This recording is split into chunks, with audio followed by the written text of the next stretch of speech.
We are back on the Rational Boomer podcast. Hopefully, your day is going well. By the time you hear this, it's Tuesday. We're recording Monday afternoon, and look who's here. We've got Kristen, who's been on the show a number of times. People always look forward to hearing from her. She has a different perspective. She's a younger woman. She's on the West Coast. We've been getting a lot of West Coast folks coming through here. We had a couple of people the other day that were from California. Abe comes from Beverly Hills, California. Getting a lot of Western United States representation. So I'm glad you'll be able to find time to come back because it's always interesting to hear what you have to say. You give everything a different perspective than I have, so I find it intriguing. I learn a lot. Well, thank you so much for having me, and thank you so much for everybody watching. There is so much going on in the news today. Boomer and I were just chatting about all the places where we could start, and it's like, today was a big news day. Yeah, it was a big news day, and I guess the biggest news story was that the Pope died, Pope Francis. And I'm not a Catholic, but it's a sad situation. And while I'm not a Catholic, I can respect a guy uh, that was the way he was. He was about the people. He was about helping people. He was quite the opposite of what we see with some Republicans and Trumplafucks in this country. But it just seemed odd that this would happen not only the day after Easter, but the day after meeting with J.D. Vance. It's a little weird. It is interesting that it happened right after JD Vance visited because it was such a high profile visit. I was raised Catholic, and so the Pope has been a fixture in my life since I was a little girl with Pope John Paul. Right. And one thing that I really admired about Pope Francis is that he welcomed gay and lesbian Catholics and seekers into church and welcomed them to participate. And he also was pro immigrant. And that was something that he was very vocal about all over the world is that our jobs as Catholics is to welcome migrants and to welcome immigrants just like Jesus was an immigrant. Right. And that's one of the things I talked about in the TikTok. You get some Catholics and you'll get some religious right people that support the Pope and justifiably so, but they'll also support Donald Trump. And what these people have to understand is that first of all, Pope Francis was the first Latin American Pope in the history of this country. He was an immigrant, and he was about inclusivity. So he was also woke. So you I don't understand why you would support a pope that has all the right things, but when it comes to being closer to home and your politics, you go exactly the opposite. That makes no sense. It seems very hypocritical, but it's all about enriching themselves. It's all about them when that's really not the message from the Bible. Um, I can speak to this very personally because my family is Catholic and MAGA. Right. And I have spoken to my family members about this issue directly, that the Pope said migrants and immigrants are welcome and that we need to welcome them with open arms like Jesus. And in the spirit of Jesus's attitude of community. And I was met with cognitive dissonance. So even when presented with facts, family members will choose to see their worldview rather than listening to what Pope Francis was saying. The other big problem that I have with the Catholic Church, and I'm going to say trigger warning before I say this, is the obvious, is that it could be the largest P ring in the world. Okay. Yeah. And Pedophilia is what you're talking about. yes, and that's why I said trigger warning because that is a very sensitive issue to people who have experienced that in their life, especially as a child. And Pope Francis refused to bail out the diocese, especially right now in New Orleans. So many dioceses over the years have literally gone bankrupt when all of the children who were abused start to come forward. In Baltimore, a couple years ago, I think it was 600 Yeah, 600. And so the Vatican had been bailing them out financially when they would pay all these settlements. Pope Francis stopped that. No, I don't believe he went far enough, and it's one of the reasons why I don't attend Catholic services, is because I have a real problem with that. But he at least stopped the financial backing of those settlements. And so, like I said, right now in New Orleans, they are facing bankruptcy, as they should, as they should. absolutely. So, You will talk about this whole pedophilia situation in the Catholic Church. And frankly, I don't think it's just the Catholic Church. I think it's oh other churches. These are the ones that have become the most apparent. But some people try to act like, well, it's not that big a deal. Of all the stories I've read and all the numbers I've seen and the decades this has been going on, this isn't a small deal. This is a huge, catastrophic deal. And it's one thing to have this stuff happen in this situation, but then to have the church go and try to cover it up just so they don't get embarrassed. It's yeah. it's really insidious what's been going on in the church. And that doesn't mean every Catholic church, every Catholic priest is bad. They're not. But there's enough of them to be concerned Mhm. about. Absolutely. And just what I have learned through where I went to college with a lot of Mormons and LDS, it was rampant in their community as well. And Yeah. also just with clients that I've had over the years, the Mormon and the Latter-day Saints have had, it seems to be a big issue in their congregations as well. We go back to the patriarchy. Okay, so we've talked about this before, and you're like, oh, Kristen brings a different perspective. Well, the patriarchy, uh, the good old boys club, they cover for each other. Yeah. Okay, they cover for each other. And that's how Pete Hegseth got his job, because he's part of the good old boys. Okay, and the good old boys circle around each other. And right now, unfortunately, our government and in so many other governments in the world are run by the patriarchy and the good old boy system. Well, that's one of the other stories that got a lot of coverage yesterday and today, no doubt. Pete Hegseth, he was confirmed as the director of the Department of Defense, and he was an absolute joke. I mean, he's been known to he only rose to a lower rank in the military. He is not in a position to understand or deserve the opportunity to run maybe the biggest department in all of government. He has problems drinking, which he's acknowledged. Like you said, he said, well, I'll quit if I get the job, meaning he knows he's an alcoholic.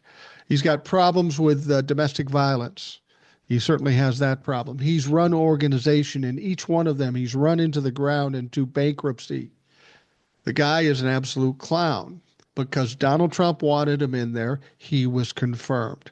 Now, with all that's going on now, Signalgate 2, and all the other bullshit, everybody's talking about Donald Trump wanting to get rid of him, which is going to be weird because Donald Trump would have to admit he's wrong. So I don't know how that's all going to shake out, but I believe that Pete Hegseth is going to be gone soon. The people I'm most angry with, I expect this out of Donald Trump. I expect this around the Trumplafucks around him. But there are members of Congress that knew better and just bent a knee to Donald Trump and confirmed this guy, knowing that he would be a disaster, knowing that this would interfere with the security of this country. There is no fucking excuse for that. I was so absolutely disgusted with every Democrat that confirmed him. And if I'm not mistaken, I think it was several that voted for him. After his own mother said that he was not qualified for that position, nor was he a good person. So, this is one of my theories, one of my opinions is that and when I say they, I'm talking about Trump and his ilk, they liked to have people who are unqualified and compromised in terms of their morality because they're easier to control. And because he does have secrets, he is more easily corruptible, controllable. And we have to understand, why is he Trump's guy? Well, he's Trump's guy because he was the weekend Fox guy. And what does Trump do on the weekends? Right. What do all MAGAs do on the weekends? They watch Fox News. So he is an alcoholic to a level that I think he was never going to be able to command any type of respect at the Pentagon. The stories that are coming out, like in NPR today, are literally his top people in his office, and they're not saying unnamed sources. They're actually saying the names of the people that he is, in his top brass, that are saying he's totally unqualified. To me, yesterday when he was on the White House lawn for the Easter egg hunt, he seemed drunk to me. And Boomer and I were talking before we started filming, and I remembered when I was seeing him, and he appeared intoxicated yesterday when he was defending himself and blaming the media. Of course, he starts blaming the media. Dude, you were the media. It was so Yeah. weird. And he literally seemed drunk. And I remembered in the hearings when he promised that he wasn't going to drink. And I thought, well, if that isn't the sign of an alcoholic and someone who knows they're an alcoholic, right? Brett Kavanaugh at least pretended like drinking was okay for him, and he was entitled to have his beer. But for Democrats to have voted to confirm him is so negligent for our national security. To go from General Lloyd Austin, was he a 4 or 5-star general, to Yeah, he's a 4 stars, really. weekend Fox News host who is an alcoholic and who has, non-disclosure agreements with women that he's had relationships with? Well, I mean, all of the signs were there, right? And anyone could have seen he was going to be a train wreck. And so it's just a dereliction of duty. That's the word I was looking for. It's a dereliction of duty to have confirmed him. And Absolutely. it will be interesting to see what happens, because he is Trump's guy. And like you said, admitting that Trump is wrong. So he'll have to find a way out of this. But, it's not going away. The Signalgate, the last time I was here, I said, Signalgate's not going away because they're using Signal to communicate. So guaranteed, we know he's not in his right mind. He's not clear-headed. He's over his head. He's unqualified. And they think they're above the law and they can just do whatever they want. So, the story about having his wife and his brother-in-law and all of these people that don't belong in high security conversations also shows he doesn't understand the magnitude of his job. He doesn't understand or even comprehend beyond the level of what he was told to just take a hammer and destroy, right? He doesn't get it. No, he doesn't. I mean, and who's surprised though? I mean, he's got no experience. He's got no track record to do any of these things. It's like putting a toddler in charge of any department in any company. It's ridiculous. I've been trying to decide. There are three factors in somebody like Pete Hegseth, and not just Pete Hegseth. It's RFK Jr. and all the rest. There's a certain amount of an evil agenda that may be set by Donald Trump. There is incompetence and ignorance, but I think there's also a certain amount of arrogance. I've said this before about people. If you've got somebody who doesn't know anything, but they know they don't know anything and they're willing to learn, those people are fine. But there are those people who think they know everything and know nothing, and those people are dangerous. That's what we've got with Donald Trump. That's what we've got with Pete Hegseth. We've got with RFK Jr. They think they're brilliant. They think they're right, but they're dead wrong on fucking everything. That is dangerous, and now we're seeing it play out. So these people, every one of the names that you just rattled off, they have a personality disorder. No Okay. question. They're all narcissists and or have an antisocial personality disorder. And in some cases, these people are sadists. They want to hurt somebody. Christine Nome, Yeah. for an example, she's a sadist. Marjorie Taylor Greene, she's a sadist. They want to hurt people. They like it. And if anyone has listened to Steve Bannon, I've talked about him previously on the show. Steve Bannon said they are going to destroy everything. That is their goal. He never minced any words on his podcast before he went to jail, after he got out of jail, he has always said they're going to destroy everything when they get in there. Okay. And that is something that I also was talking to Boomer about before the show is these narcissists, this is a, they have to have a quick power grab. And so when Trump has the most controllable people around him, like RFK and Hegseth and all, Marco Rubio, it makes it easier to grab the power, right? Because Right. everybody's power hungry as a narcissist. And the thing about these narcissists is they aren't smart, are they? They're not No. smart people, and they're not serious people, but they are dangerous, dangerous people. Well, the reason they're not smart is because they can't recognize when they're wrong. And if you're a normal Mhm. person and you're wrong about something, you go, okay, I'm wrong. I'm going to step back and do something different. These people cannot recognize when they're wrong, so they just keep bulling ahead to an ultimate failure. And that's always the way it ends up. A normal person understands I'm not a plumber, okay? Right. I'm not an electrician. So I'm going to get the expertise of a plumber and or electrician when I need that. But if anyone knows a narcissist, they're a plumber. They're a plumber. They're an electrician. They know just as much as an electrician. And what did he say?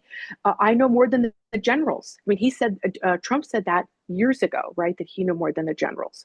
So they have this mentality of the only I, right? Only I can fix it. Only I know better. And that is an authoritarian type of mindset. So that tough guy attitude is all a bravado for these guys, right? Underneath that is weak men with very low self-esteem. And that is Oh, yeah. always the case with a narcissist. That's the real person is a very low self-esteem, self-loathing type of person. And they will burn it all down rather than say they were wrong. And they will burn it all down just for fun, and they will burn it all down to sell it for parts. And Yeah. that I think we're seeing a little bit of all that. Well, we've seen that with Donald Trump. Every time something comes up, nobody knows more about taxes than me. Nobody knows more about debt than me. Nobody knows more about military. That is definitely Donald Trump, and he knows little about anything. Um, the thing with the Hegseth and the Marjorie Taylor Greens, there may be some narcissism there, but they have to play a different role. The only way a narcissist is successful is that somebody is willing to be subservient to the narcissist. And for whatever reason, Pete Hegseth, Marjorie Taylor Greene, RFK Jr., they're willing to submit to Donald Trump, even though they know something's wrong. I'm not qualified, or this is a dumb idea. And that's what Donald Trump needs. He needs somebody he can control at all times. So when he put Hegseth in, he didn't think Hegseth was good because he was in the military. He thought Hegseth is weak, so I can tell him what to do, and he won't question what I tell him to do, like they did the first term. He needs that weak person uh, being the face. You know what I find strange. You talk about personality problems, and when we hear about autism, we keep hearing Republicans say, "Oh, there's this big upsurgence in autism." And we don't know that that's true. It's just that we call it autism now. There's more testing for autism.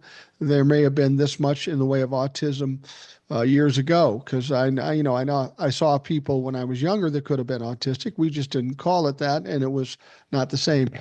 But what I'm really more concerned about, it used to be a narcissist used to be kind of a rare case. You didn't see that many narcissists, but they seem to be fucking everywhere now. That's another um, mental, I don't know what you call it. I won't even say disabled, but I'm seeing more narcissists, not only in politics, but in entertainment, uh, in road rage situations. These people, they only care about themselves. They don't care about you. They don't care if you burn or drowned or whatever. It's really become kind of an epidemic in this country with narcissism, and I'm not sure why that's the case. Yeah, the American culture unfortunately has bred toxic masculinity Yeah. and disempowered feminine. So we do have an epidemic here that seems to be very unique to America and doesn't seem to exist in other countries the way we have it here. You know, we're told that we're the best, we're told all of these things, and that might have been what started to contribute to this, is being told that from a young age of, oh, you're an American, you know, you're the chosen one, you're, you know, the golden child of the world, right? The shining, you know, beacon of light for the world. So we were fed this, that we have the best democracy, our forefathers are the best. We were fed all of this, right?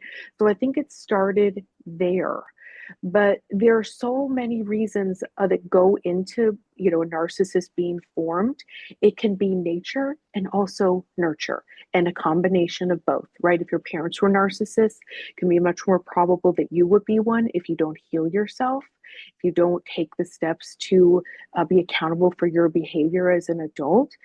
And then there are people that are groomed this way. You know, in Donald Trump's case, he didn't come from a father who seemed like a good person. And then what was the name of that man? Roy Cohn came into his life Right. and really helped shape him into the narcissist he is today. Now, what we need to understand is Marjorie Taylor Greene and all these lackeys are narcissists in their own world, but they idolize the bigger narcissist. Yeah. Okay. And they are starstruck. I worked in Hollywood, and there is this thing that some people will swoon the moment anyone famous is around. I would watch it happen. And that is, if you can see pictures of Elise Stefanik looking at Trump, you know, in this, you know, googly-eyed kind of way. You can see Lindsey Graham look at him like this. So the narcissist is good at collecting the admirers, right? The Admirers. people, Yeah. the people who will be supportive of them and tell them what they want to hear and admire them and keep, you know, their ego fluffed. And this is a cult. I mean, It this is. is Well, a cult. you made one good point that I've known all along because I knew my father and I knew other people who were narcissistic. It appears as they're all important and they only care about themselves and they're um, uber confident in themselves, but that's not really true. At the core, at the essence, every narcissist is amazingly insecure. They are terrified. This is just a shield they put up so they don't get exposed for who they know they really are. And it's a constant fight for them. That's why when you call them out and say they're wrong, that's why they lose their shit. That's why they twist and they turn and they divert and they distract. And eventually, if you corner them long enough where they just can't deal with it, they run. That's what they do. But they are immensely insecure. They are a toddler in an adult's body. Somewhere along the line, they were emotionally stunted and they never progressed. They don't have a very high emotional IQ. They never progressed on an emotional level. And but that doesn't mean they can't be successful, right? A big ego and bravado can take you very far in this world, especially in America, in the good old boys club. And Yeah. in Hollywood, I saw it. There were so many insecure narcissists in every facet of Hollywood. And in the spiritual community. So I work in holistic healing now. You wouldn't believe how many narcissists there are, gurus, and all of this in this community. Same thing. And they're preaching love and light, but they're narcissists because they need all the adoration from all of their disciples. So it comes and hides in many forms. But I was very curious about this because these people are so dangerous. And if you can spot one in your life, you will be well served to understand how they operate so you don't get pulled into their web. Because I know a lot about narcissists, and I have to tell you, I still get pulled in every once in a while. I still Really? do. hmm Every once in a while, I'll go, well, should I give them a chance? The answer is no, because it's going to go Next sideways with them because that's it just can't go any other way. next time you feel yourself being pulled in by a narcissist, give me a call. Say, Mike, what do you Okay. think about this? Fuck Okay. them. Thank you. No, don't. Thank you. Thank you. I know, like I said, I know a lot about this, so I should absolutely be immune to it, but I'm not perfect. But what I want to say is that I wanted to understand this on a deeper level of why there are some people that are so enamored by it that will fall for it. Because I saw it in production companies, I saw it, like I said, in the spiritual community. Why do some people fall for it so hard? So I started to look and just do my own, this is just my own research of how these type of people come to power. And over the last couple of years around the world, there have been several countries that have fallen to dictatorships and Hmm. several countries that have successfully fought back. And what's the difference? Right. So, how did, like, for example, Istanbul, Turkey, and Argentina both have their democracies fall and install dictators? And then how did South Korea successfully fend this off? And it's two things. And the first is the minority party has to fight back at every level, especially the technicalities. So if the law isn't written right or something is out of line in the parliamentary process, they have to fight it every step of the way, even if it means fighting a technicality. And then they have to get out into the people and do the grassroots effort. And then the second part is the people have to start protesting, not only in the streets vocally, peacefully, but also protest with their money and their dollar, and not supporting companies and in different institutions that are supporting the dictatorship. Right. And South Korea is a good example because the quicker that you respond to the fascist takeover, the more successful you will be. Like in Turkey, they had no response whatsoever. So they were able to take over so quickly. And in Argentina, they freaking elected that guy, right? They're like, oh, Yeah. he's Trump, South America, woohoo. And so they elected him. So we, a couple weeks ago, were really falling behind. We were in a danger zone a few weeks ago. And I'm glad I did this research now, because if I would have done it like in March, I would have been like, oh no, we are cooked. But we are starting to see what is necessary to successfully fight back a fascist takeover, because we're starting to see these two things. And so, what I would just want to share with everybody is I think we're still teetering. And so, we cannot take our foot off the gas. We have to keep calling. We have to go out and protest if you're able to. And we can't lose hope. And one thing that I'm noticing on Blue Sky that happened so quickly, it was like a breath of fresh air when I got over there. And then it just turned on a dime to negativity, doom and gloom, Twitter in like 1 second. It just all of a sudden tipped over to such negative doomsday thinking from uh, pro democracy accounts. And it really took me back about how doomsday people are. The worst thing that we can do in a fascist takeover is to be doomsdayish, because it stops your action. It puts you in a dysregulated nervous system where you just fight and burn yourself out, or you freeze and you can't do anything and you're just scared, or you want to run away, or God forbid, you acquiesce, you people please. So I want to just have everybody live in the energy and see it, feel it viscerally. One day we will wake up and Donald Trump will not be president. And I want everybody to hold on to that, because it's so important that we don't lose sight of that and we don't lose that hope and that knowing. I get a lot of comments on my TikToks and on the podcast, and I will get those doomsdayers. And, I'm not one that loses my temper very much, but those kind of trigger me. And I never understood why they bothered me. There are people who say, "Oh my God, there's nothing we can do. It's all over. It's terrible," and they want to have this doomsday attitude. And as far as I'm concerned, I'm still in the fight. And what I find out about these people, I I always have an outlook that I'm going to win or we're going to win, because that's always the way it goes. But when these doomsdayers come around, I never understood why I got so angry about it. But you, as kind of doing the work you do now, I'm starting to understand it. When I get around people like that, or I listen to people like that, it's like they drain my energy. And I told Mm-hmm. somebody, don't fuck up my vibe here. I'm strong, I'm mad, and I'm pushing forward. And if I start healing from weak people, it's just going to diminish what I want to do. It's going to take away from the momentum or the actions that I see playing out in front of me.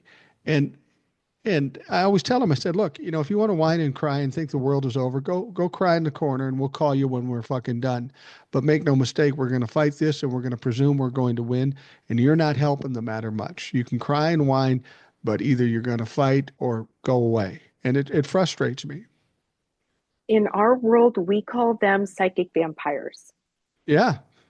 That's what we call them. They suck the life out of you. They are negative Nellies and they will take the air out of the room, even on Blue Sky. Even on my discovery page, right? Even on my For You page, they will take the air out of the room. And I see people that do it that know better. And I even Yeah. had to stop. Hawk brought me in for a little bit. I had to block him. I don't. He has even gone total doomsday, and I don't want to hear it from him. I don't want to hear it. No. And I also found that his legal analysis is not good because I started listening to a different lawyer, and we're actually doing pretty good in the courts in terms of Yeah. wins and losses. They're like 3 wins, 47 losses or something, and that was like a few days ago. Now, whether or not they comply with all of this is a different story, and I've talked about this before. Now, when I come on the show, I like to be knowledge is power. So sometimes I might say something that might be, like I said, trigger warning, that might be a little fearful, but I say it because I want to spread knowledge, because knowledge is power. And the more we know, then the more we can work with that energy. We can respond accordingly. We can match energy with these MAGAs, right? But I don't do it in a way of doomsday, right? I do it in a way of let's understand what we're dealing with here, and then we can respond accordingly. And so these people started coming into my mentions and my comments on Blue Sky, like out of nowhere. Like I had no trolls whatsoever. Yeah. And then all of a sudden I started having these trolls, some of whom were spiritual trolls. Like they were part of the spiritual side of my account coming in my comments. I was like, what? So it's always been interesting to me when a troll will actually follow you. So the majority of these people that came into my comments were actually following me. I just find that the weirdest thing. And there are Yeah. some like right wing MAGA accounts that have come over from X or whatever. And so I just don't engage with them. I block them. And one thing that does happen every once in a while that I will call someone out for is do not mansplain. Okay. Do not come into my comments and mansplain anything to me. Okay. And I'm going to say this to all women out there. Do not ever tell a man it is okay for him to mansplain for you, because no, it's not. No, it's not. Okay. So how we know it's mansplaining is they come into the comments and they start out with, well, actually, or more accurately. Okay. So you can see how both of those. There's one more I hate. Okay. And Tell me. if anybody ever does it to me, Mm-hmm. I fucking hammer them. Mm-hmm. I think what he meant to say, no, motherfucker, I meant exactly what I said. Don't tell me Yeah. what I Yeah. meant to say because you don't know. Mm-hmm. I sometimes give people a warning and say, do not mansplain to me. Do not come into my comments and do that. If you do it again, I'll block you. But if it's really bad, if it's like overt, like if it's complete misogyny, I block on sight. But I have had a couple of them. And then I saw that one of them was he must have been trolling spiritual women accounts, because there was another spiritual lady that I followed that was like, troll alert, troll alert. And she had his picture from his account. And she was like, block now, block now. So he was evidently going into a lot of spiritual women's accounts to say, the examples we were giving. But what I just want to say to all women is do not even use that term jokingly. Do not ever say, under any circumstances, please, for the love of God, of women, do not ever say, I'm going to let a man explain for me, because we don't want men to think that it's okay to ever do that, because it's not. And like you said, even as a man, you don't want a man mansplaining to you. You don't want a No. woman womansplaining to you. No one wants someone coming at them and saying, I'm going to tell you better what you think. No. Mm-mm. Well, and oftentimes when they're trying to explain something to you, it's not even giving you accurate information. It's about trying to hoodwink or gaslight you. A good example is a good example. The most obvious, blatant example I've seen as of late. Stephen Miller was on a show talking to MSNBC or something like that, and they were talking about the uh, Kilmar Abrega Garcia and how the Supreme Court told him to bring him back.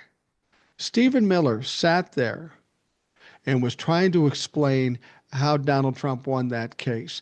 9 Supreme Court justices voted that Donald Trump was right. Well, that's not even close to right. But this guy stood there and talked louder and longer than anybody, as they do, and continued to try to convince people. Now, the sad thing about it is there's a small or maybe even a medium-sized faction that will believe whatever he says, even though it's blatantly wrong. You would expect people to look at the facts and the truth and maybe read something now and again, but there are some people that just refuse to do it. If somebody with a loud mouth and a red fucking hat says something, goddamn, it must be true. And that's why we have to be vocal, right? Because what's it, Stephen Miller? Is that what his name is? Yeah, creepy Stephen Miller. He is a ghoul. I mean, what an actual ghoul. And he lies like nothing. I mean, that's mansplaining to I mean, that's like the utmost, right? That's all the way into Yeah. complete gaslighting, like utter delusional. Like um, he gaslit to the point of like the pushback should have been so severe, and that's part of the problem, right? That he's allowed to say things like that on a major network, and there's very little, if any, pushback. And that's why us as citizens, we need to keep talking about it, keep it vocal in our community. We need to keep calling. We have to keep it up. I'll give you an example. I talk about this kind of stuff wherever it pops up, and it pops up a lot, right? And so you actually need to tell people they are lying to us. People like Stephen Miller are getting on TV and bold-faced lying. The Supreme Court voted 9-0 that you cannot, the due process is part of our Constitution, and you cannot deny this man his due process, right? Or any person in the United States, their due process. So we need to keep speaking up. And like I said, I've talked about this before. At the hair salon, I educated everyone. They thought Doge was a real thing doing real work. These were Democrats at the hair salon. I was at Trader Joe's the other day, and people were talking about prices there. And it's like you have an opportunity to say, we knew the tariffs were going to do this. The prices are going to go up. What did y'all think was going to happen? Or we need to keep saying it so it sinks in with the people who were uninformed or underinformed or misinformed or people that didn't vote at all. I was in an Uber the other day and we were talking about cars and car repairs, and she was like, I tried to tell everybody in my Uber not to vote for him. She said, I told people on Uber forums. She's like, I tried to explain to everyone this will hurt our bottom line. And she was like, and here we are. So the more we keep explaining to other people they are lying, right? All right. In court, they said Mr. Garcia was a clerical error. And then they get on TV and say he is a member of a gang. And so we need to keep calling this out it loudly and clearly in any place you can. You need to keep saying they are liars. They are lying. They are gaslighting us. Absolutely. In fact, there was something else that happened yesterday when you're listening to this uh, Monday. The We know that Van Hollen, Senator Van Hollen, went down there, brought attention to it. We got to see Garcia, so we know he's alive, at least at that point. But Van Hollen said, yeah, I'm the first one down here, but I won't be the last. And yesterday, Representative Garcia, Representative Frost, and a couple of others went down to El Salvador. So I don't know how that's shaking out. Um, but we know it's having an impact because when Van Hollen went down there first, they said, no, you can't see him. But Van Hollen stayed, and the pressure got heavier. And then the government said, okay, you can see Garcia. So now we've got another set of representatives from the House down there putting pressure on, and Garcia even said, "We got four people down here, but we won't be the last ones." I have a feeling the Democrats are going to keep sending people down there till it becomes impossible for them to do something. I mean, I almost feel like at this point, the way it's headed, they're going to have to send Garcia back, which is going to be hard for Donald Trump because he will have uh, been proved to be wrong. But the pressure is going to get so bad. I mean, this is kind of a sticking point for the Democrats, and they're rubbing salt in the wound. And like you say, they got to keep rubbing the salt in the wound. They got to keep talking about it. They can't let it go. When I saw Steve Smith talking to that reporter, it frustrated me because of the way that reporter handled that is how every reporter has handled Donald Trump and everybody around him for 10 years. They let him get away with lying. And I've said before, I don't consider myself as lofty as somebody on MSNBC, but if you put me in front of Stephen Miller or Donald Trump or any of those motherfuckers, I guarantee you one of two things are going to happen. One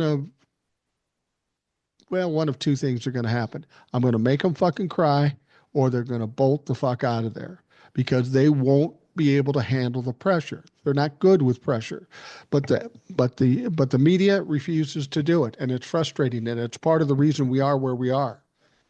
And that's why I was doing that research to see what actually works to stop this, right? What actually worked in South Korea that stopped that Right. dictatorship takeover. And that's what I say, we have to keep our foot on the gas. We have to hold their feet to the fire. We have to keep shining a light on all of the people down there. The gay hairdresser from Venezuela, Right. he has no business down there. There are so many others. I hope all of them are eventually returned because none of them belong down there. Right. And none of them. Due process has to be granted to everyone. And their whole plan in Project 2025 was to deport, and this isn't even deporting, they're not sending them back to their home country, they're just shipping them off. This is just human trafficking. Their plan in Project 2025 was to deport so many millions of people in the first couple of years. And there's no way that they could have done that within the legal system, right? The courts couldn't handle that volume. And so they knew that. So they have been planning for this, right? To have, concentration camps, gulags, the way that those men are treated in that prison, half naked, the way they line them up, hunched over. I mean, it's inhumane on every level. And then also the propaganda that went with the margarita and putting an umbrella in it and putting him in street clothes. All of those things are part of how they dress up fascism to make it look more, Palatable. appetizing. Yes, Yeah. to make it look more palatable. And I do believe at some point, if they don't drop the ball, that everybody will come back, including Mr. Garcia. And I'm so happy that there seems to be some sort of plan that's being formulated with the Democrats. They obviously are way too slow and way too far behind, but there is a plan. Like I said, if I would have done this research a couple weeks ago, I would have said, we're screwed. Okay. I would have said, oh my gosh, we're not going to make it. And we're still teetering right there. But the two things that are needed to fight fascism and to defeat it and to hold your democracy, we are seeing both of those, right? We are seeing an effort on the ground with the people, and we are also seeing an effort with the minority in our Congress, the Democrats. So I think the next part of what's going to have to get worked out is what David Hogg started talking about over the weekend on the Sunday morning shows, is that the Democrat leadership has to go, that they don't get it. They are holding them back from progress. They don't have a clear message, and it should be a slam dunk. I mean, when you ask Americans which party is for the people, like 8 out of 10 Americans say Democrats, but yet we lose elections. Why? Okay. Because we've had poor messaging. We don't have a united front like Republicans have. We have rogue members like Kristen Cinema, like John Fetterman, Joe Manchin. We've had all these rogue members over the years. So I think we're going to see in some ways, it will get like a lot of bad press because they'll say, "Oh, Democrats in disarray," but we needed like someone like David Young and brave enough to speak up, okay, and to Right. say, and I think he was, in my opinion, talking to like Nancy Pelosi and Chuck Schumer. He was telling both of them, "You got to go." Right. Right. Well, when David Hogg came out and said what he said, that really upset a bunch of, establishment uh, Democrats because he's basically saying, put up primaries against people who may have an easy win in their district. And I understand what he's saying. I understand why the establishment uh, isn't happy about it because I think it'll make it less chance of winning. I disagree. I've said all along that the old white people have to get the fuck out of the way because there's no reason why an old white guy should determine the destiny of somebody like you or David Hogg or anybody else. I'm going to be long dead and you're going to have to live with the bullshit I laid out. I'm ready to step aside and let young people determine their own destiny. Uh, but if we don't do something to push these old people out, they will stay there. They're stuck like barnacles to the bottom of a fucking boat. Unless we scrape them off, they're going to stay. And they're going to continue doing the things that they're doing. And obviously, it's a loser. We found that out November 5th. Yeah, and I'm glad that he was brave enough to say this because he even said, "I'm going to get attacked. There will be negative stories that come out about me in the next couple of weeks." So he Right. knew that he was taking a risk, and he obviously knew that he had told the powers that be in the Democratic Party, "I'm going to say something," and they had already told him, "Don't, we're going to smear you," because he said it, that they're going to attack him in the next couple of weeks for what he just said. I, in my own personal opinion, agree with him. We I need do new too. leadership. I was done with everybody pretty much on inauguration day when Hakeem Jeffries, um, Amy Klobuchar, and all the others that attended the inauguration and stood there and clapped. I, for me, Hakeem, and then when he said, um, "What do you want? We lost. What do you want us to do?" And then when he said, "Stop calling, it's annoying," and then when he kept tweeting out Bible verses instead of actually doing something, it's infuriating to me. We need people who understand. They should have already done that research that I just did over the holidays so that they were ready January 20th. They should have already had the plan in motion. Right. And so they have a slam dunk if they literally have the message for the people, Right. and they can't and just get congruent about that message. But I also want to say to people who are watching, if you have thought about running for office or you know someone who has thought about running for office, I encourage you to do so, even if it's just starting locally, your school board, your city council. If you have if you have that inkling inside of you, we need you to run, okay? Because we do need fresh blood. We need new people. We need people who are not career politicians, but we need constituents that care. And so if you have thought about it or know someone who is, I highly encourage you. Emily's List is a place women can go to. They help women prepare to run for office, but you can run for a local office. I have a client who did so on the East Coast and is making a real difference in her community now. The attitude I got from Hakeem Jeffries and some of the others after that election, I think they were surprised. I think they were disappointed, and I think they were uh, uh, pissed off. And they were basically saying, "Well, we lost. You fucked up. You deserve whatever you get." That's the kind of attitude I sense from them when that happened. They were just frustrated and mad, and they're willing to let the country soak in its own stew because you fucking deserve it. I don't know. Did you get that sense? That's so gross and icky. And there was that sense. And I think also, I've been on the show, I've said this before. I don't believe the election was a free and fair election. I did a bunch of research on that. I'm not trying to be a conspiracy theorist, but there is plenty of evidence to show that Jim Crow laws alone and a woman in Georgia single-handedly got 30,000 people kicked off the rolls there. I mean, there was a very coordinated effort that the Democrats missed while Joe Biden was in office that, for me, rigged this election. Like I said, that's my own personal opinion. I hesitate to say it publicly sometimes because I don't want to seem like one of them. But like I said, the evidence is there. Election Truth Alliance, Smart Elections, Greg Palace. There's so many resources where you can see the numbers that the election wasn't the election wasn't fair and square.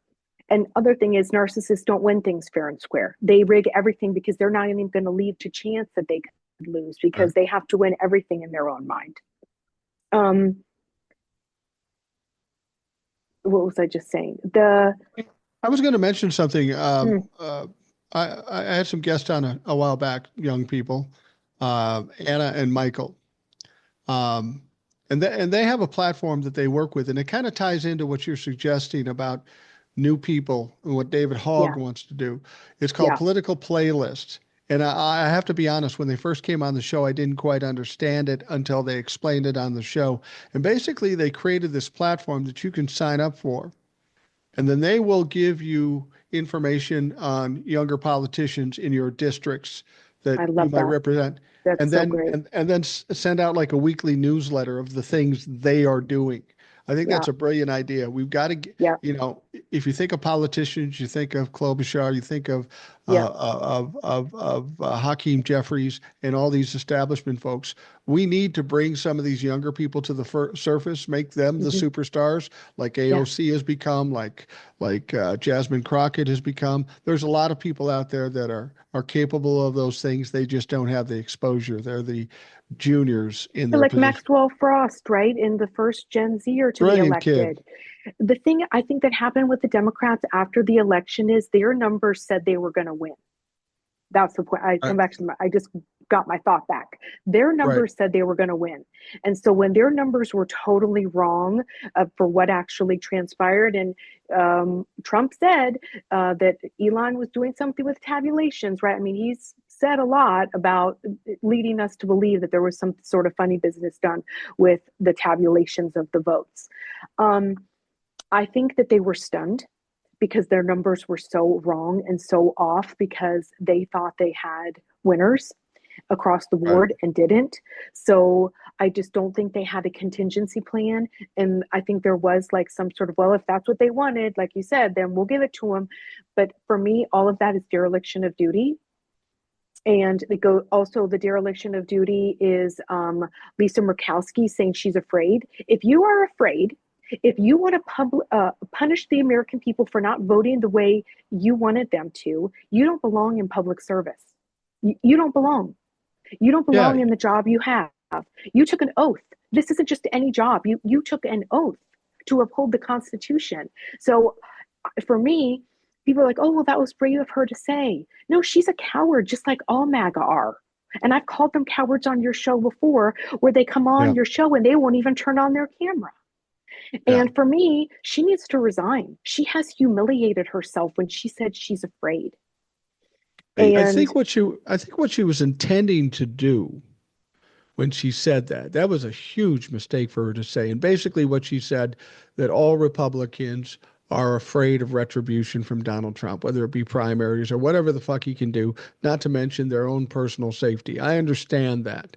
But for her to say that, I think the reason she said that, I think she was trying to shame the other Republicans to do something, but it was misguided because it yeah, just showed weakness. It just showed basically what you've said is the entire Republican Party is rolled over on their backs for Donald mhm, Trump, and there's nothing we can do. And that was yeah, frustrating because we all realized that if somebody wants to impeach Donald Trump and get him out, we need the Republicans to initiate it, at least until 2026. And she mhm, basically acknowledged, we aren't doing anything, we're too terrified. And that was yeah. damaging to her and to anybody that had any hopes that the Republican Party was going to do anything. Yeah. The thing is that if that's the case, then they need to band together. But the problem is, so many of them are compromised and have so many secrets that they can't go to the police. They can't band together and come forward because they have so many skeletons in their closet. Once you have taken a bribe, you're done. You're done. They know. Yeah. So, in a world where they weren't corrupt, they would hold a news conference and everybody would tell what they're going through, right? They would bring it all to light and say, these are the text messages we're getting. These are the threats we're getting at my kid's school. This is they're delivering pizzas to the house and it's really creepy because that's one of the things I guess they're doing. Yeah. Um, but they can't do that because they have too many skeletons. And That's a good Democrats point. aren't even doing it because even though, I mean, I never really considered myself a Democrat, but I always could see through Republicans. They never fooled me. Right. But even with Democrats, they have corporate donors. And that's a lot what we're seeing with Hakeem and Nancy and the corporate class of elder Democrats is they're beholden to corporations just like Republicans are. And so it might not be the depths of the bribery on the Republican side, but I think that's a lot of why they are cowardly. Well, it's not just bribery. Clearly, there are some other moral Especially the issues too on skeletons, their side. Madison Cawthorn, right? Didn't he exposed what Right. was really going on, and that's why they haven't band together, like I said, and came out and had a news conference and said Mike Johnson is threatening us.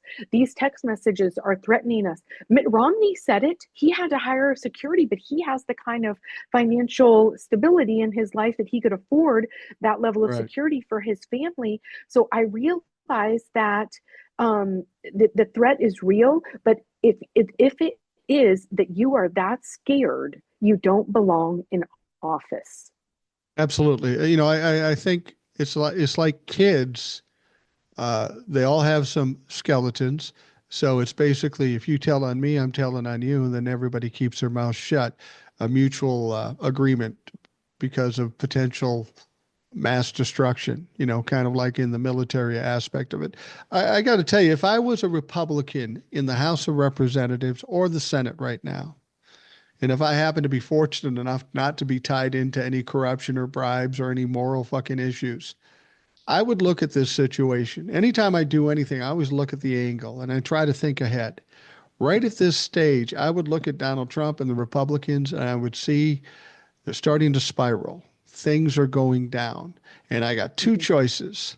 I can go down with them and ruin my career forever, or take a risk and say, all right, fuck this. I'm standing up and I'm speaking out. You can primary me, you can do whatever the fuck you want, but I'm going to tell the truth. Because when they crash, I'll be the hero. I won't be part of the mess laying on the field of battle, the other dead bodies, as it will. But there's nobody with even that kind of courage. The last person to have that courage was Liz Cheney, but there Mhm. is And nobody Adam, else amongst the Republicans, and Adam Kinzinger, yeah. But there is none um, in the Republican Party now. Bacon is no, standing up and speaking out now. And maybe mhm, if one stands up, there'll be more, mhm. but there is a lot of cowardice there. That's how compromised and dirty they are. So Liz Cheney never had to take a bribe. She had money. She came from money. And Yeah. I think Adam, even though I don't agree with him on his politics, I think he's just was a stand-up guy. I think he was a Yeah. stand-up military guy, and I think he's a black and white guy. He sees things as right or wrong, and I don't think he operates in shades of gray or wrong area. I just don't think that's who he is as a person. But I think all of them are so deeply compromised. I mean, they when they got all their emails, when I mean when the Russians got everyone's emails, right? Right. They released the Democratic emails and kept the Republican emails. Right. That was the original blackmail material. Okay.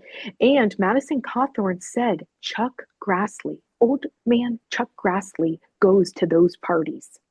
That's how Oh, for deep it Christ's is. sake. Okay. I should have given a trigger warning. I'm sorry. Okay. That But was a he trigger said, warning. Yeah. okay. I should have given a trigger Chuck. warning. Usually I'm good at that. But yes, so that's why they're not coming forward. The skeletons in the Republican closets, because a lot of them pretend to be religious, right? A lot of them are religious fundamentalists. And we also have to understand a lot of them are on board, right? They believe this, especially the religious ones. They love this whole rapture, tear it all down. That's what they've been waiting for their whole life, right? That's the promise. Yeah. So we have an array of, oh God, we just have a basket full of deplorables, as Hillary would say, right? Yeah. Yeah. Um, and so there are just so many reasons why each individual person isn't speaking up. But we have to have it be that we don't forget the Democrats that did nothing, that we don't forget the Democrats that went ahead and voted for people like Pete and the ones that confirmed Tulsi Gabbard. We cannot forget who they are because we have to get rid of them through this process. Now, I have a big concern about having elections in 2 years. I've talked about that before, but we can't forget who has stood up and who has stayed silent. Yeah. Yeah. Absolutely. You wonder sometimes. Um, I said, if Donald Trump has ever done anything well for or decent for this country, he's brought attention to things in politics and people in politics that nobody paid attention to before because we had decades and decades of apathy. And now more people are engaged. They're paying attention. We have the news cycles and the social media. We're hearing about things we've never heard of before. I'll guarantee you that a lot of the corruption we're hearing about now has been going on a long time. We just never heard about it. It was never exposed to us. And Donald Trump is like a bull in a china shop, so everything gets exposed. You have to wonder if Donald Trump and the Republicans they're going to crucify themselves because of what they're going to do to the economy and all the negative things. They're going to have a hard time in 2026. But you have to wonder, do we almost have to purge the entire Congress and start over, which would be in line with what David Hogue is talking about by getting new blood and new people in there. It almost seems like we have to drain it all because while the Republicans are horrific, there's a lot of Democrats I'm not too happy with at this point. I think so, because if you're complicit with fascism, you cannot stay. No, Period. you shouldn't be. If you were complicit in this in any way, if you voted to confirm Pete, if you voted to confirm Tulsi, and I'm going to go as far as even if you voted for Marco Rubio, you knew he wasn't qualified for that job. You knew he was a lackey. You knew that he was not going to do that job in accordance with how it's meant to be done. The first thing that he did was go establish gulags and where to put people in gulags in El Salvador. That was literally one of Right. his one of his first jobs that he had. Right. So anyone complicit in this has to go. Yes, we need a major overhaul. This is not the way to do it, though. And I've had this conversation in this debate with so many people because there are a lot of people in the spiritual community that are calling Donald the great accelerator. He's just speeding up the process, right? The great disruptor. This is not how it's done. Okay. This hurts a lot of people. Think about all of the people that just lost their job. Okay. There were Yeah. just literally hundreds of thousands of people in the DC area and really all around the country have lost their job. Think about all of the soft power that we had in this world. We used to supply nutrient rich peanut butter to countries in Africa that was made here in America in a plant in Georgia. All of those people just lost their job. And Right. soft power in terms of feeding poor children is what prevents hard power, which is military action. Right. And just to be decent human beings, we should always want to help feed the poor, just as a decent human being. So this was not the way to accomplish any type of reform in the government. And when you tear things down, there is no guarantee that you're going to rebuild it the right way. It just hurt people. So I don't, like I said, in the spiritual community, they're like trying to put a lipstick on a pig in some ways by calling him the great disruptor and this great accelerator. But this is hurting a lot of people, right? And if we don't stay active in this, it won't get rebuilt the right way, right? It won't. That's why Right. I'm saying we have to stay engaged. And the people who were complicit and the people who acquiesced to fascism cannot be part of our rebuild. Well, the thing about it is, there seems to be a rush with Donald Trump and Elon and such. I worked with state government. I worked in a school district. Yeah, I know what kind of goes on in the Defense Department and how much money is spent. Make no mistake, there is tons and tons of waste in government. I've seen it in the state of Minnesota. I've seen it in school districts. It's easy to see. There is a ton of waste. And the idea of trying to get rid of that waste, I'm all for it. But you don't do it with a fucking flamethrower and atom bomb. And that's what Elon and Donald Trump are doing. There is a strategy to do things. There is a real professional way to do it, and Donald Trump and Elon Musk and the Republicans just aren't capable of it. And I think part of that has to do with the fact that they're in a hurry because they realize in 2028 the majority of the voters are going to be millennials and Gen Zs. Their time is running short. So they're kind of like the rock stars in the hotel room after the concert. Just rip everything up just for the fuck of doing it because they can. And I think they're in a hurry. I think they're going about everything improperly. It's great to say, I'm going to save you waste, but you can't identify the waste. You can't show us any evidence of the waste. And all you do is leave destruction in your path. It's ridiculous. It's bad faith and a total lie for them to say that anything they're doing is about government waste. Yeah. That is the facade. It is called a state capture. And a state capture is when there is a siege of government assets, resources, and data to create a dictatorship, to create authoritarianism. That's what they're doing. One time you called it a smash and grab. I thought that was a great example. It is bad faith to say that this is about government waste. There is always going to be government waste. And how that is tackled is with forensic accounting and the inspector generals. They fired them right out the gate. Okay, they fired all those inspector generals right out the gate. Forensic auditing was actually really ramped up in the Biden administration. They were going through and doing the forensic audits to check and check for this type of waste. But the thing is, the depraved MAGA see feeding malnourished children in Ethiopia with a nutrient-dense peanut butter. They don't see the value in that.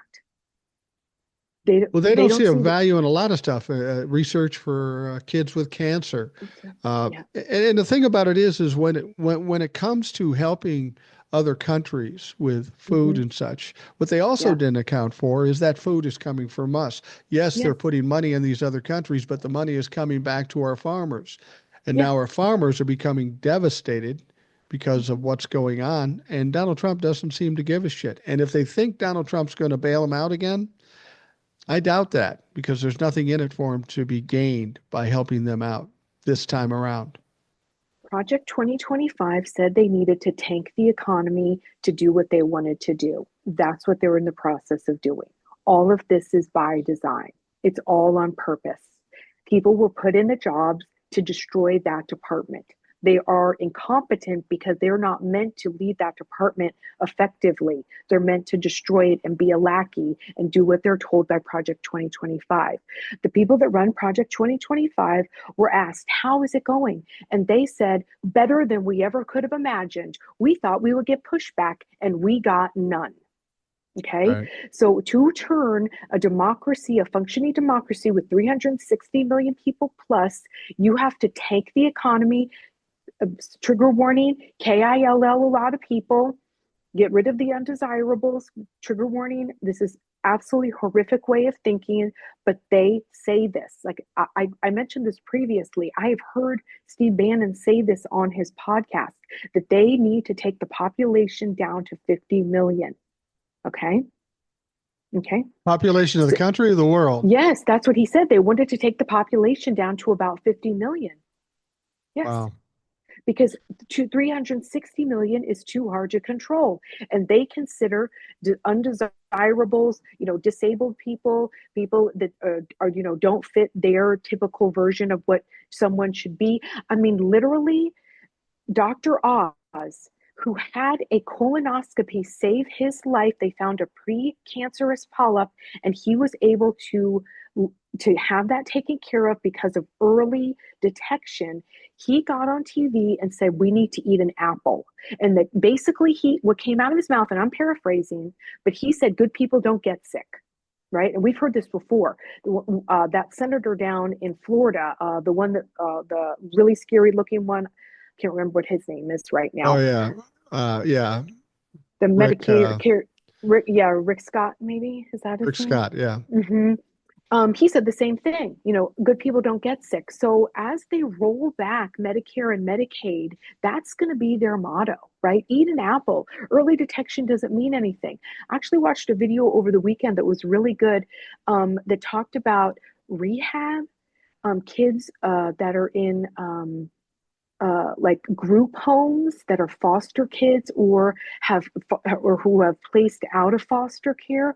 All of those are federally funded. Right. And we're going to see a big problem because it's already starting with how insurance starts to authorize that money to get somebody into rehab, to get those funds, to get that kid that is, like I said, that is coming out of the foster care into a group home so that they can start to learn how to live on their own. All of that money is gone. In my local community, there was a program that helped pregnant women get off the street. I think I might have spoken about this before. And one of the main reasons why pregnant women are on the street unhoused is because they are escaping a DV situation. It's actually Right. safer for them to be outside or in their car than it is in the house. And there was a federally funded program here in Los Angeles that just lost all of their money. Wow. So we are just at the tip of the iceberg of the inhumane, un-American things that Doge has done. I also want to just bring up one thing because I know we're coming towards our end, and I want to We got a mention little it time. because do we have? Okay, I have to check. Okay, we have some time. All right, I wasn't sure. The time goes so fast when we chat that you can like lose track of it, right? All of a Yeah, I sudden, it can know. be like, whoa, oh my gosh, you've been talking an hour. Um, so Christine Noem's purse was stolen.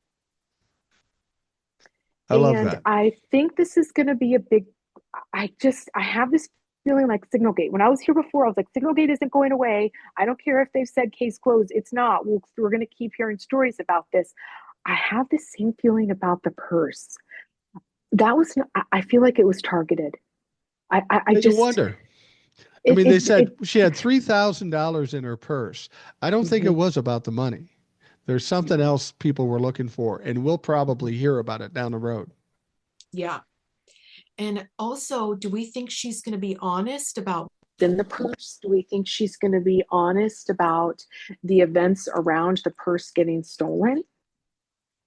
Do I think she's going to be honest under any circumstances? No. I think No. she's a hypocrite and a liar and a piece of shit, and she has no Yeah. business doing what she's doing. Yeah. That's going to be interesting. You know, I think we're going to see more stuff like that. As I've said, I see the Republicans and Donald Trump kind of in a spiral right now because a lot of things are going wrong, and they're having a hard time explaining away why it's going wrong. And this is what happened to narcissists or bad people in general. They're really good at juggling things, you know. This is bad, we'll distract here, we'll explain it this way, we'll do this. But there always comes a point in these people's lives where it becomes overwhelming and insurmountable and they drop everything because they just can't continue to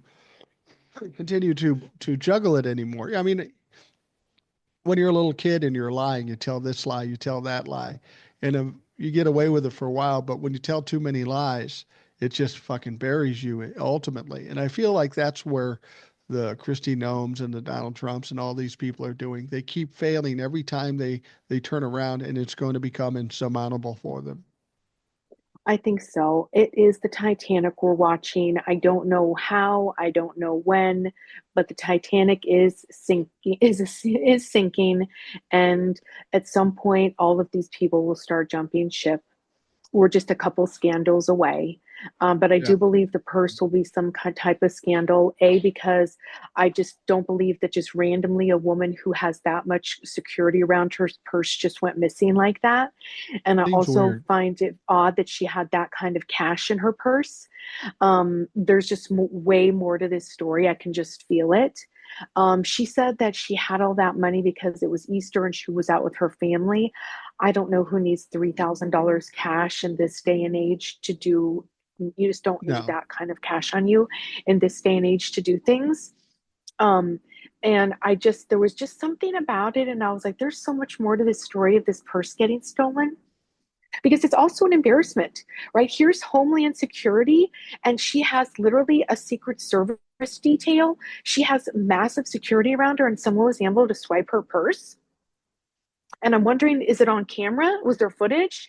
Where I just, are we going to see some CCTV of this? I just feel like there's so much more to this. And partly will be her own doing, because like you said, she is incapable of being honest.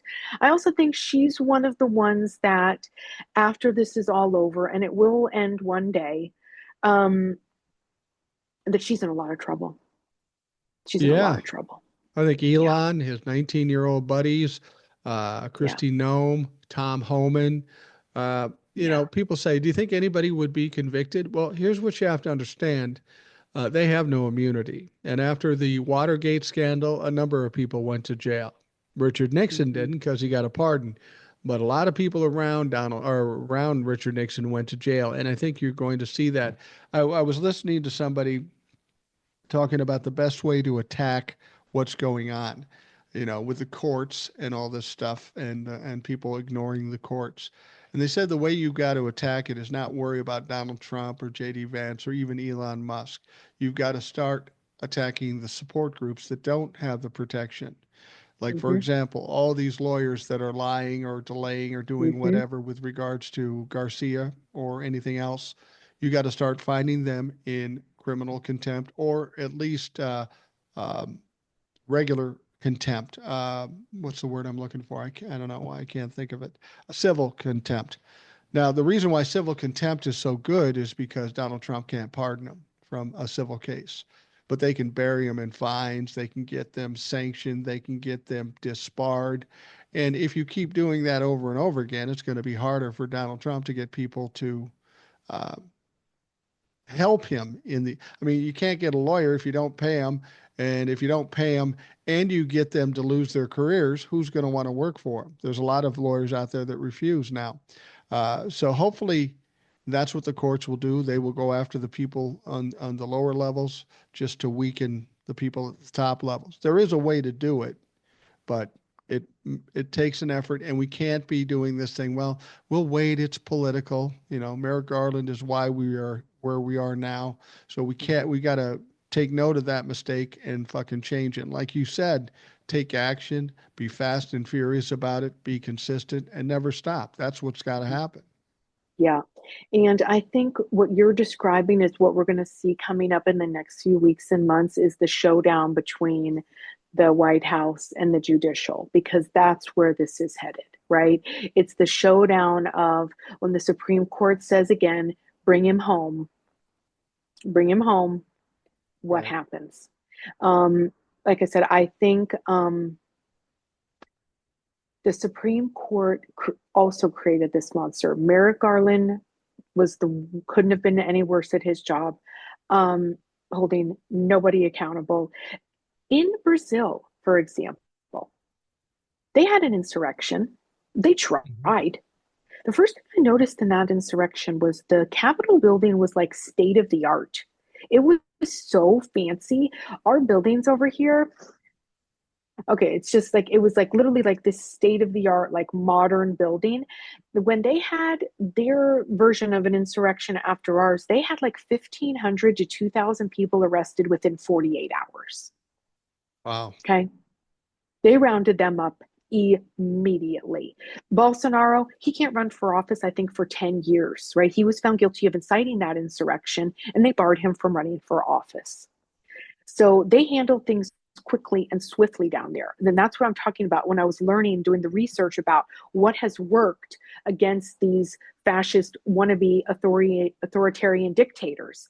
And the other part of this is for the courts to hold up. In South Korea, the courts held up as well, right? Their Supreme Court was like, oh, no, you don't too. And then the people were out in the street with their glow sticks, singing, having like a joyful parade, right? They literally protested so peacefully there and ousted that guy peacefully. So we have to help the courts hold them accountable. Okay.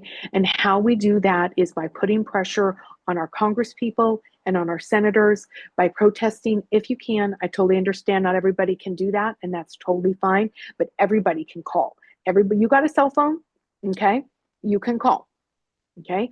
So, and what I was saying about talking to people, you can talk to people, you can have conversations, you can educate people about the truth if they are underinformed or misinformed, right? You can tell them this, well, you know, and see who's open to listening. If they're not and they're a MAGA, don't bother, okay? But there are a lot of people who are open to listening, okay? Um, when the courts have this showdown, because I think that's where we're headed, we will see if John Roberts what he actually does, right? Because he also helped create this monster, and he needs to stop it too by telling them to send a plane down there and go get Mr. Garcia and everybody else and bring them home. I think Roberts and Comey Barrett, um, are starting to see the light a little bit. They can't be ridiculous and completely complicit with Donald Trump. I don't think we'll ever save Alito and Clarence No, Thomas. I they're mean, they're long gone. we just heard about money that Clarence Thomas got through fucking Venmo for some vacation.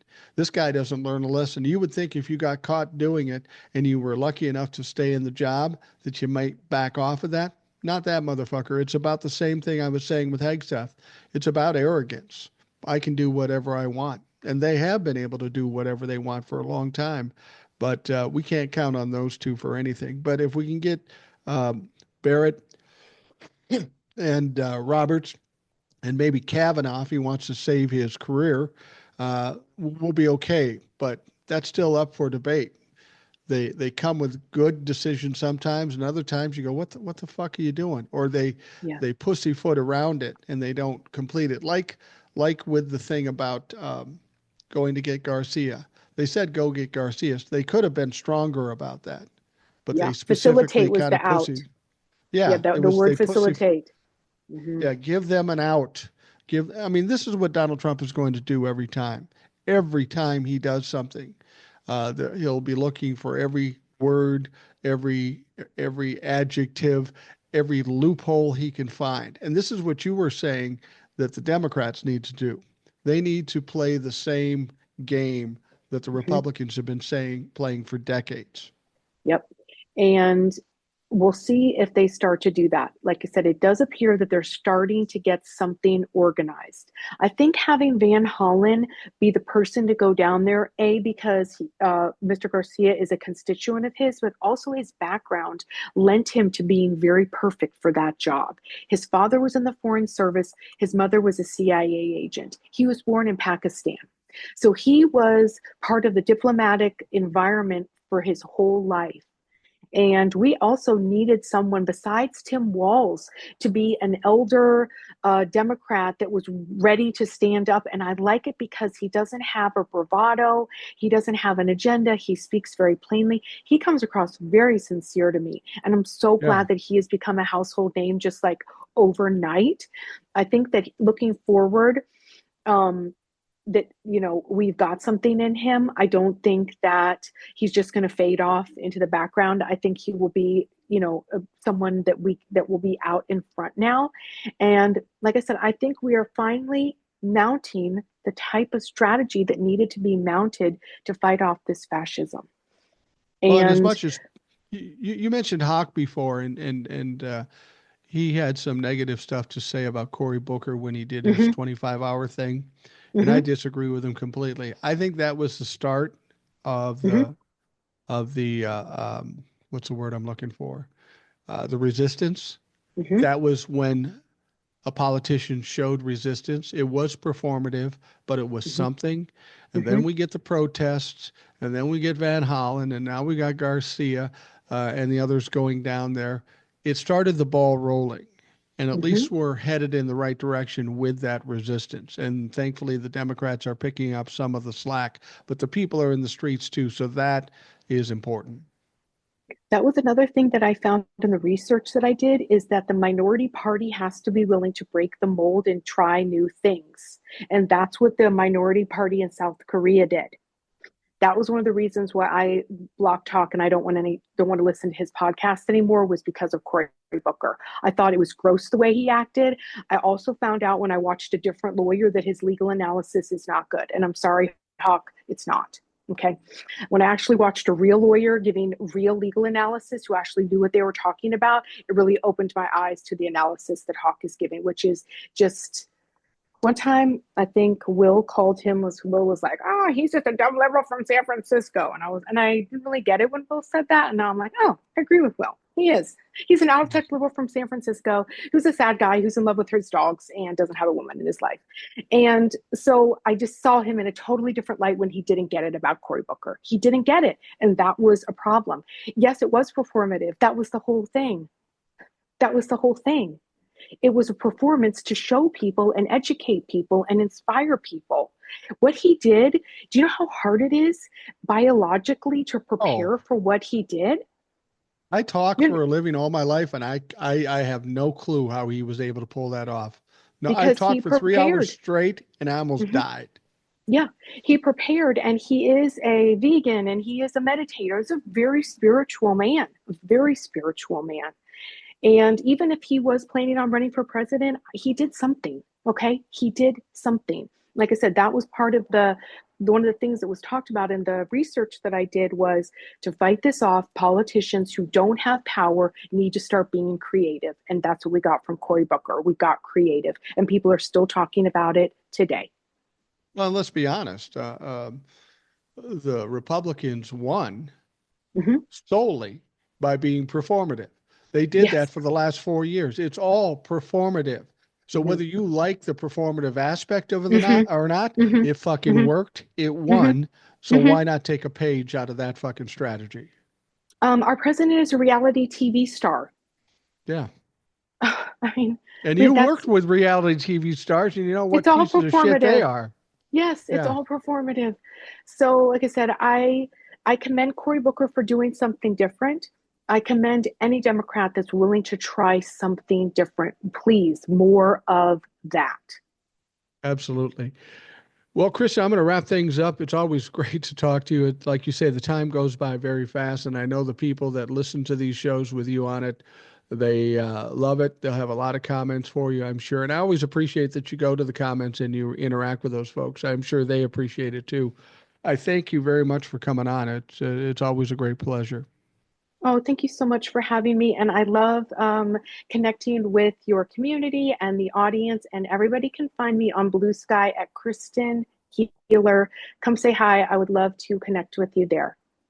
Yeah, say it again. I think we got clipped there. Let's tell them again where they can find you. You can find me on Blue Sky, Kristen Healer. Kristen Healer.